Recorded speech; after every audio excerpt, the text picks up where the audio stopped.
Hi everybody, in this video I'm going to talk about how I have actually finally found some direction in my photography, because I feel certainly over the last few months that I've really lost a little bit of direction. I'm going to talk about something that has inspired my new photography direction.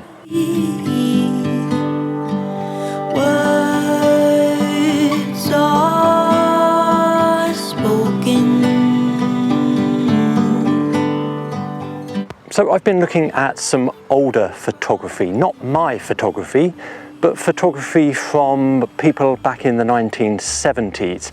And I really got interested in the new topographic photography that was being done, that started in the US, and the photographers documenting the changes of the rural landscapes and man's impact on that.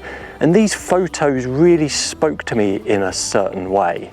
So this has inspired me, certainly for the last 2 trips out with my camera.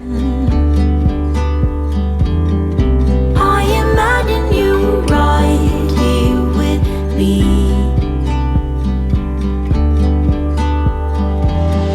So let's talk about what this photography style actually is.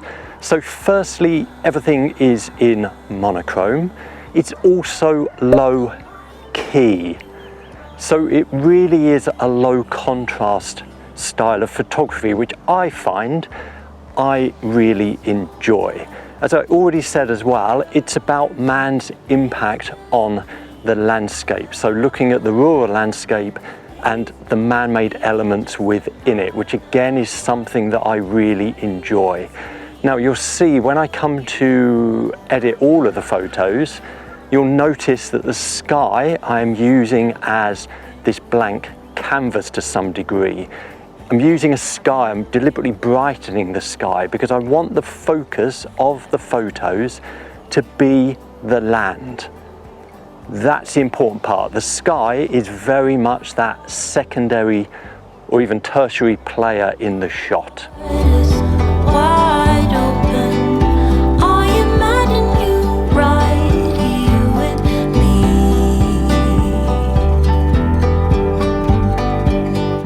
So this is a very typical shot for this type of photography. So I'm going to utilize the tree, or the top of the tree that you can see hopefully where I'm pointing here, and then with the man-made elements, so the 2 telegraph poles. So we've got the combination there of the rural landscape plus the man-made elements for this. Now I'm not going to take the photo from where I'm filming here, because you can see on the right hand side there's some more trees and I want a more minimalist shot. So I'm really aiming on the right hand side here for the telegraph lines to come into the shot from the right hand side, 2 telegraph poles, top of that tree there. And in terms of the sky, I want the focus to be on the land, so I'm using the sky as a supporting character. So I am going to, certainly when I take the shot, but also in post-processing, brighten the sky up so that I get more of a blank canvas, therefore putting more emphasis on the man-made objects and the tree itself, and also obviously the grass that you can see.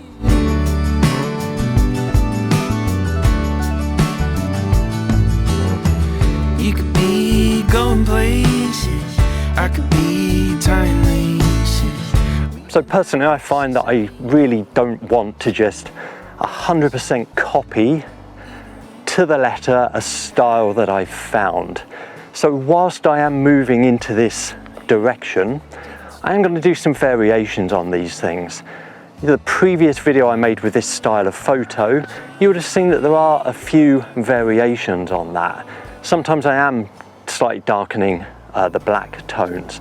I'm also, because I love minimalist photography, introducing more minimalist photos into this as well.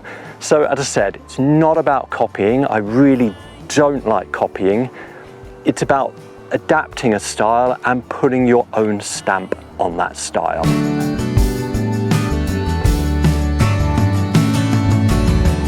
Even if we had a different life,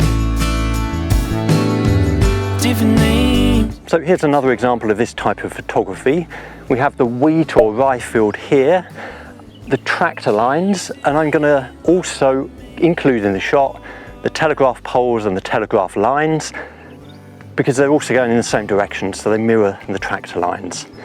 I'm going to take another shot which is more in that direction, where I'm going to eliminate the telegraph poles, focusing in on the wheat or rye field and the tractor lines. Now, it may not be an obvious example of this type of photography, but of course the fact there is a wheat and rye field here and the tractor lines is clearly showing human impact on the landscape, on the rural location.